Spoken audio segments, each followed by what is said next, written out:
नमस्कार, स्वागत है आपका। आप देख रहे हैं CNBC आवाज। मैं हूं मनीषा गुप्ता और आज बात करेंगे सोने चांदी की, जहां पर जोरदार तेजी देखने को मिली है, और साथ ही बात करेंगे खाने के तेल की खपत की, जहां पर देश में हमने वो नंबर्स कुछ कम होते हुए देखे हैं। इन सब पर बात करने के लिए हमारे साथ सेंको गोल्ड के MD and CEO Shubhankar Sen हैं। साथ ही साथ हमारे साथ जुड़ेंगे solvent extractor association of India के ED doctor BV Mehta, Ganganagar commodities से अमित खरे और समाचार सिक्योरिटीज के को-फाउंडर अंकित कपूर भी होंगे हमारे साथ। लेकिन सबसे पहले हमारे साथ जुड़ रहे हैं शुभांकर सेन, जो कि सेंको गोल्ड से हैं। शुभांकर, बहुत शुक्रिया हमारे साथ जुड़ने के लिए। अगर हम पिछला महीना देखें अक्टूबर का, जो कि दिवाली धनतेरस का समय था, अच्छी खासी डिमांड हमने बनते हुए देखी है। ज़्यादातर ज्वेलर्स का वही मानना है। लेकिन अगर हम पूरा पिछला क्वार्टर देखें और स्पेशली अब इस क्वार्टर को देखें, जब क्रिसमस और ईयर एंड वेडिंग सीजन की डिमांड भी निकल के आएगी, कैसे देखते हैं आप पिछले 6 महीनों की मांग निकलते हुए? देखिए, हम लोगों का अगर Q2 का एनालिसिस करें तो Q2 में रिटेल सेल्स जो स्टैंड अलोन फाइनेंशियल्स का सेल्स में 6.6% का रेवेन्यू ग्रोथ आया है और कंसोल में अराउंड 2% ग्रोथ आया है। पर वो रेवेन्यू ग्रोथ कम आने का कारण है कि अगर हम लोग अक्टूबर का परफॉर्मेंस एनालाइज करें तो अक्टूबर में हम लोगों का 1700 करोड़ का सेल्स आया, लास्ट ईयर अक्टूबर का 1100 करोड़ का सेल्स के कंपैरिजन में। सो October itself had a 45 to 50% growth, जो basically postponement of purchase by buyers from Q2 to Q3 में हो गया है because of the increase in gold price, because of the festive season। And जो positive हम लोग देख रहे हैं कंपनी में कि Q2 का जो प्रॉफिट परफॉर्मेंस है, हम लोगों का पैट ग्रोथ 300%, मतलब लास्ट ईयर Q2 का PAT was about 12 to 14 crore. इस साल Q2 का PAT has been around 48 to 50 crore के बीच में, which is almost 300%। और लास्ट ईयर का Q2 में एक पॉइंट हुआ था कि ड्यूटी कट हुआ था गवर्नमेंट का, जहां पे एक वन टाइम हिट हम लोग Q2 और Q3 में लिए थे। तो उसको एडजस्ट करने के बावजूद भी अगर हम लोग पैट ग्रोथ देखें तो the PAT growth is for about 40 to 45%। So I think that in this kind of a scenario as a company हम लोग काम कर रहे हैं कि कैसे स्टॉक को ऑप्टिमाइज करें, सही स्टॉक दे जो बिक रहा है, और हम लोगों का जो डायमंड स्टड रेशियो है उसके ऊपर काम करते जाए एंड प्रॉफिटेबल प्रोडक्ट्स कंज्यूमर को ठीक ठाक तरीके से हम लोग दे पाए। So it's been a decent amount. And आज के दिन अगर हम लोग Q3 का YTD ग्रोथ देखें तो it is coming to at around 25% YTD growth till now, so which is a good sign. And ऐसे ही हम लोग अगर कैरी फॉरवर्ड करते जाए तो ये ईयर में हम लोगों को दिख रहा है कि around 20% growth year on year तो मिनिमम होना ही चाहिए। शुभंकर, साथ ही साथ जो इन्वेंट्री गेन्स हैं in sense of gold price बढ़ने की वजह से, वो आप कैसे देखते हैं और कितना प्रोपोर्शन आपकी गोल्ड इन्वेंट्री यहाँ पर हेज्ड है? देखिए, अगर हम लोग सेल्स के तौर पे अगर हेजिंग देखें तो कितना सेल कर रहा है उस हिसाब से कितना हेज हो रहा है, तो we are almost 90 to 100% hedge in terms of sales. अगर हम इन टर्म्स ऑफ इन्वेंट्री, जो कितना इन्वेंट्री हम लोगों का हेज पोजीशन में है, तो वी आर अप्रोक्सीमेटली 70% हेज। तो ये जो पैट का ग्रोथ आप देख रहे हैं, इसमें से अगर 0.5% के अप्रोक्सीमेटली होगा, which is around 4 to 5 crore, जो गोल्ड प्राइस इंक्रीज के लिए मे बी पैट में इम्पैक्ट आया। बट ज्यादातर इन terms of making charges, in terms of profitability from diamond jewellery, इसी तौर पे हम लोगों का प्रॉफिट परसेंटेज का ग्रोथ दिख रहा है। And going forward I think that as a company हम लोग सेल साइड में ऑलवेज 90 to 100% हेज रहने का फुल कोशिश तो करते ही है, करेंगे, और इन्वेंट्री लेवल में अराउंड 65 to 70% हेज हम लोग रह के ही आगे काम करेंगे। शुभंकर, साथ ही साथ ज्वेलरी के अलावा आपने यहाँ पर लैब ग्रोन डायमंड्स और लग्जरी आइटम्स में भी एक फोरे किया है। यहाँ पर किस तरह का अपडेट है और नए स्टोर्स अब कितने खुल चुके हैं? देखिए, those new initiatives, whether be it lab grown diamonds, bags, perfumes, उनका बेस बहुत छोटा है। तो अगर सेल्स का ग्रोथ इंक्रीज करे तो अभी तो सेल्स 200-250% ग्रोथ में दिखेगा। So there is something still overall business में अगर देखे जाए तो आज के दिन we have already crossed 5000 crore turnover. So वो is a very small percentage in the overall scheme of sales, but उसके पीछे हम लोगों का स्टोर ओपनिंग्स फुल चालू है। We have already got Sennes का 6-7 स्टोर्स और 4-5 stores are in the pipeline. For Senco Gold and Diamonds हम लोगों का ऑलरेडी 14 to 15 स्टोर्स हम लोग इस साल तक ओपन कर लिए और 4-5 stores are in the pipeline. So हम लोगों का जो 18 to 20 स्टोर सेंको के लिए और 5-6 स्टोर सेनेस के लिए, उस हिसाब से हम लोग का प्लान लेके हम लोग आगे बढ़ रहे हैं। साथ ही साथ जिस तरह से गोल्ड के प्राइसेस हैं उसे आप कैसे देखते हैं? वेडिंग सीजन की डिमांड आपको लगता है कुछ इम्पैक्ट होगी इससे, या फिर जिस तरह के नंबर्स की एक्सपेक्टेशन है वो अचीव होंगे? धनतेरस अक्टूबर में था, तो अगर हम लोग अभी का माहौल देखे, कस्टमर्स का मूड देखे, तो ये जो गोल्ड प्राइस का जो अपवर्ड मूवमेंट है, इस हिसाब से बहुत सारे कस्टमर्स हैं जो सोच रहे हैं कि उनका जैन फेब मार्च में वेडिंग्स है या नेक्स्ट ईयर वेडिंग्स है, और ये गोल्ड प्राइस अगर और बढ़ जाए तो उस चिंता में अभी से ही वो लोग बाइंग कर रहे हैं। एंड अभी मोमेंटम काफी अच्छा है। We can see footfalls at the stores and wedding shopping buying happening, so that's a good sign.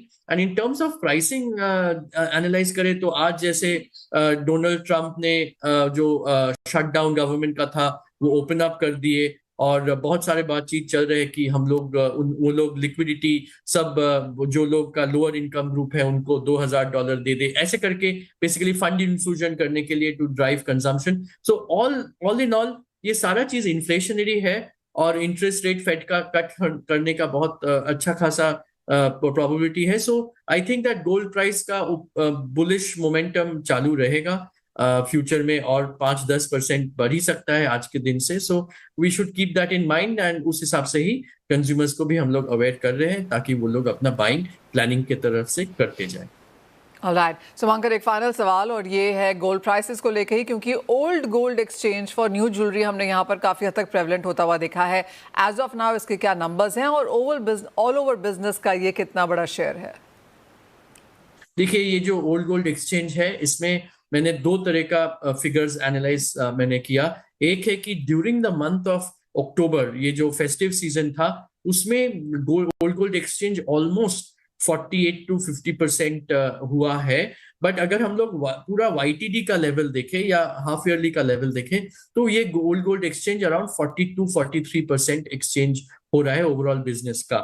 So this is where we need to analyse की 35% वॉज द फिगर जो last year था। इस साल overall अगर देखा जाए from the beginning around 42-43% है, but जैसे गोल्ड प्राइस बढ़ते जा रहा है वो 42-43% धीरे धीरे 45, 46, 47, 48% की तरफ जा रहा है। So it means that price बढ़ने के लिए कंज्यूमर्स अभी अपना जो ओल्ड गोल्ड है वो लेके भी एक्सचेंज कर रहे हैं। अगर एवरेज टिकट साइज देखें तो अराउंड 15 से 18% कंज्यूमर का बिल वैल्यू बढ़ रहा है। So consumers are willing to pay more, but जिस हिसाब से गोल्ड का वैल्यू ओवरऑल बढ़ गया तो इसके लिए वॉल्यूम डिप आ रहा है, एंड वो मेकअप करने के लिए कंज्यूमर अपना कैश के साथ साथ अपना ओल्ड गोल्ड, पुराना सोना भी एक्सचेंज करके खरीद रहे हैं। पॉइंट टेकन शुभंकर, बहुत शुक्रिया। सेड एज ऑलवेज, जैसे आपने कहा कि नए स्टोर्स यहाँ पर इन द पाइपलाइन है, 15 स्टोर खुल चुके हैं सेनको के, 5 इन पाइपलाइन है, 7 स्टोर्स यहाँ पर सेनेस के खुल चुके हैं, 5 इन द पाइपलाइन है। और your point is well taken कि यहाँ से सोना और बुलिश लग सकता है, 5% की तेजी तो आराम से देखने को मिल पाएगी। और जहाँ तक सोने का एक्सचेंज है, gold exchange for old for new, वहाँ पर भी हमने बहुत स्ट्रॉन्ग नंबर्स बनते हुए देखे हैं। गोल्ड प्राइसेस की बात कर लेते हैं। अमित, आपको कैसे लगते हैं गोल्ड के प्राइसेस यहाँ से जाते हुए? अच्छी खासी बढ़त है, ये हफ्ता पॉजिटिव में शायद बंद होगा। जी नमस्कार मनीषा जी, बिल्कुल बहुत अच्छा मोमेंटम सोने चांदी ने पिछले कुछ दिनों में दिया है, स्पेशली ट्रेडर्स के लिए, क्योंकि एक अच्छे खासे बुल रन के बाद एक बहुत बढ़िया करेक्शन आया, और उस बढ़िया करेक्शन के बाद एक अच्छी तेजी वापस फिर से देखने को मिली। अभी अगर हम 1 से 2 ट्रेडिंग सेशन की बात करें मनीषा जी, तो 1 से 2 ट्रेडिंग सेशन अभी ऊपरी इस तरह से मेरे को लग रहा है हल्की फुल्की मुनाफा वसूली प्राइसेस में देखने को मिल सकती है, बट ओवरऑल ट्रेंड पॉजिटिव रहेगा। अगर मैं रेंज की बात करूं अभी 1 से 2 ट्रेडिंग सेशन के लिए, तो दिसंबर वाइडा गोल्ड जो 1,27,400 के आसपास चल रहा है, ये ऊपर में मैक्स टू मैक्स 1,28,000 और नीचे में वापस 1,25,000, ये रेंज में कारोबार करता हुआ नजर आ रहा है। तो जो लोग खरीदारी की इच्छा जता रहे हैं वो 1,25,000 के आसपास कहीं पे भी खरीदारी कर सकते हैं, और 1,28,000 के आसपास मुनाफा वसूली कर सकते हैं। सिल्वर की अगर हम बात करें तो दिसंबर वाला सिल्वर अभी 1,64,000 के करीब चल रही है। मेरे को लग रहा है मैक्स टू मैक्स अभी 1,68,000 ऊपर में इस लेवल के स्तर से एक बार प्रॉफिट बुकिंग आनी चाहिए, जो कि वापस फिर से 1,60,000 के आसपास तक हो सकती है। तो ऊपरी लेवल पे थोड़ा सा फ्रेश बायर्स को, जो नए बायर्स हैं, उनको सचेत रहना चाहिए और कहीं ना कहीं गिरावट पे खरीदारी के मौके अपनाने चाहिए। अंकित, आप क्या देखेंगे? सोने और जो चांदी दोनों में आपको लगता है कि डिप्स पे खरीदारी करनी चाहिए? और चांदी में जिस तरह का बहुत भारी रिबाउंड यहाँ पर देखने को मिला है, कितना सस्टेनेबल लगता है ऑलमोस्ट 53-54 के बीच के कारोबार? नमस्कार मनीषा मैम, ओवरऑल सिचुएशन अगर देखें तो ओवरऑल पॉजिटिव ट्रेंड रहेगा और $55 का एक मेजर रेजिस्टेंस बना हुआ है। जैसे ही $55 को क्रॉस करेगा मुझे लगता है आने वाले टाइम में 59 और $62 तक के टारगेट देखने को मिलेंगे। शॉर्ट टर्म करेक्शन हो सकता है, लेकिन अब मुझे नहीं लगता कि ये 49 और $48 की तरफ वापस जाएगा।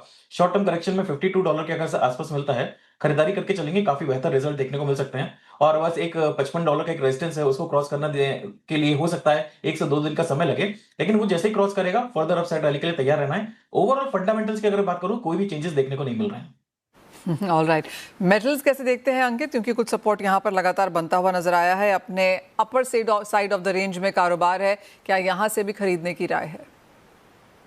अगर बात करूंगा तो काफी पॉजिटिव लग रहा है। आने वाले टाइम में 1118 तक के टारगेट देखने को मिल सकते हैं, जो यहाँ पे एक रेजिस्टेंस लेवल भी बन रहा है। तो मुझे लगता है कोई भी गिरावट अगर मिलती है तो खरीदारी करके चलेंगे, एक बेहतर रिजल्ट देखने को मिल सकता है। तो 1012 1010 के आसपास मिलता है तो खरीदारी करें। पोजिशनल स्टॉप लॉस यहाँ पे मैं देना चाहूंगा 980 का। टारगेट अगर शॉर्ट टर्म की बात करें अगले 2 से 3 महीने में तो 1060, उसके बाद 1118 तक के टारगेट देखने को मिलेंगे। अमित, आपका टॉप ट्रेड क्या है यहाँ पर मेटल्स में, क्योंकि चाहे वो कॉपर है, जिंक है, एल्यूमिनियम है, सभी में बाइंग स्ट्रैटेजीज आती हुई? मनीषा जी, कॉपर और जिंक दो ऐसे आइटम है जिसमें लगातार सभी लोग, हम एनालिस्ट जो है बाइंग की रिकमेंडेशन कर रहे हैं, क्योंकि फ्यूचर इसका काफी ब्राइट दिखाई दे रहा है। कॉपर की ही अगर हम बात करें तो अभी भाव हालांकि दिन के हाई स्तर के आसपास कारोबार कर रहा है, तो 1010 के आसपास अगर प्राइसेस मिलते हैं तो फ्रेश खरीदारी जो है ट्रेडर्स कर सकते हैं। 1030 का अभी 2 से 3 ट्रेडिंग सेशन में टारगेट रखना है। स्टॉप लॉस की अगर हम बात करें तो 1004 का रख सकते हैं। वहीं पे जिंक की अगर हम बात करें तो नवंबर वाला जिंक में 304 के आसपास खरीदारी की जा सकती है। ऊपर में 310 रुपए का टारगेट 1 से 2 ट्रेडिंग सेशन में रखें और 301 रुपए का स्टॉप लॉस लेके चलना चाहिए। जी मनीषा जी। अमित जी, एग्रीकल्चर कमोडिटीज में क्या सेंस है, क्योंकि सभी को लगता है कॉटन चाहे थोड़े दबाव में रहे लेकिन मसाले यहाँ से तेजी दिखा सकते हैं? बिल्कुल मनीषा जी, सभी मसाले चार्ट्स पर काफी अट्रैक्टिव दिखाई दे रहे हैं, चाहे जीरा, धनिया, हल्दी तीनों आइटम हो। तो बारी बारी से हम बात कर लेते हैं। पहला नंबर जो मेरे को दिखाई दे रहा है वो धनिया का है। सबसे बेस्ट कमोडिटी अभी दिखाई दे रही है वो दिसंबर वाला धनिया, अभी 8600 के आसपास कारोबार कर रहा है। तो 8500 के आसपास कहीं पे भी इसमें खरीदारी की जा सकती है। ऊपर में 8900 के टारगेट इसमें देखने को मिल सकते हैं। स्टॉप लॉस की अगर हम बात करें तो 8200 रुपए इसका स्टॉप लॉस रहेगा। दूसरे नंबर का जो आइटम है वो जीरा है। जीरा में देखिए स्क्रीन पर 20,500 के करीब कारोबार करता हुआ नजर आ रहा है। यहाँ पे खरीदारी करनी है, 20,000 का स्टॉप लॉस लगाना है और ऊपर में 21,600 तक के टारगेट इसमें भी देखने को मिल सकते हैं। अब हल्दी की बात करें तो अभी 15,000 का भाव स्क्रीन पे है। 15,000 से लेके 14,900 की रेंज में कहीं पे भी खरीदारी की जा सकती है। 14,400 रुपए का स्टॉप लॉस लगाना है। इसमें पहला टारगेट अगर हम मान के चलें तो 16,000 रुपए, और 16,000 के ऊपर प्राइसेस अगर निकलते हैं मनीषा जी तो इसमें 17,500 रुपए के भाव भी देखने को मिल सकते हैं। ब्रेक में जाएं उससे पहले अंकित, कच्चे तेल को लेकर आपकी क्या सेंस है, क्योंकि जिस तरह के बड़े मूव्स यहाँ पर देखने को मिले हैं, 4% की गिरावट ओवरनाइट मार्केट्स में, as of now of course थोड़ी स्टेबिलिटी है, लेकिन इन करंट लेवल्स पे क्या करने की राय है? देखिए, ओपेक की तरफ से जो न्यूज आई थी कि वहां पे मार्केट में जो भी स्टेबिलिटी रहने वाली है, बहुत ज्यादा कोई डिमांड ग्रोथ नहीं आने वाली है, उसी की वजह से हमको गिरावट देखने को मिली है। और जो 2026 का जो फोरकास्ट है उसमें भी वो लोग थोड़ा सा स्लगिश देख रहे हैं। जो ओपेक की तरफ से डिसीजन आए उसी की वजह से, और प्रोडक्शन कहीं ना कहीं बढ़ाते हुए नजर आएंगे। मुझे लग रहा है क्रूड ऑयल की प्राइसेस अभी इसी रेंज में ट्रेड करती हुई नजर आएंगी, लेकिन एक साइकोलॉजिकल लेवल है, $50 का एक साइकोलॉजिकल लेवल है, उसको तोड़ना काफी मुश्किल लग रहा है। तो इस लेवल पे न्यूज़ेस तो डेफिनेटली नेगेटिव आ रही है, लेकिन मुझे लगता है कि बहुत ज्यादा इसके अंदर नेगेटिव होकर नहीं चलना चाहिए। कोई भी प्राइसेस अगर 51,100 के आसपास अगर मिलते हैं तो खरीदारी की एक अच्छी राय रहेगी। 4700 का पोजिशनल स्टॉप लॉस रहेगा। जब तक 4700 के ऊपर ट्रेड कर रहा है तब तक ट्रेंड पॉजिटिव रहेगा। लेकिन अगर मैं अगले 2 से 3 महीने का सिनेरियो मांगू, मैं लेके चलूं, तो मुझे लग रहा है कि इसके अंदर एक रेंज में ट्रेड करता नजर आएगा, नीचे में 5,000 और ऊपर में 5500। ऑलराइट, तो स्ट्रैटेजीज हैं यहाँ पर सभी एग्रीकल्चर और नॉन एग्री कमोडिटीज में। कच्चे तेल में ऑफ कोर्स बहुत भारी गिरावट के बाद कुछ स्टेबिलिटी आई है और बाइंग अपॉर्चुनिटीज यहाँ पर ढूंढी भी जा सकती हैं। बहुत शुक्रिया अंकित और आप दोनों का ही साथ में जुड़ने के लिए। किसानों को अच्छे क्वालिटी के बीज सस्ते दामों में मिल सकें, इसके लिए कृषि मंत्रालय ने ड्राफ्ट यहाँ पर सीड्स बिल 2025 जारी किया है। इसमें नकली बीजों से किसानों को होने वाले नुकसान रोकने के लिए सजा के कड़े प्रावधान भी किए गए हैं। खबर पर ज़्यादा जानकारी दे रहे हैं मेरे सहयोगी असीम मनचंदा। असीम, किस तरह से इसे देखा जा रहा है और क्या कुछ डिटेल्स हैं इस बिल की?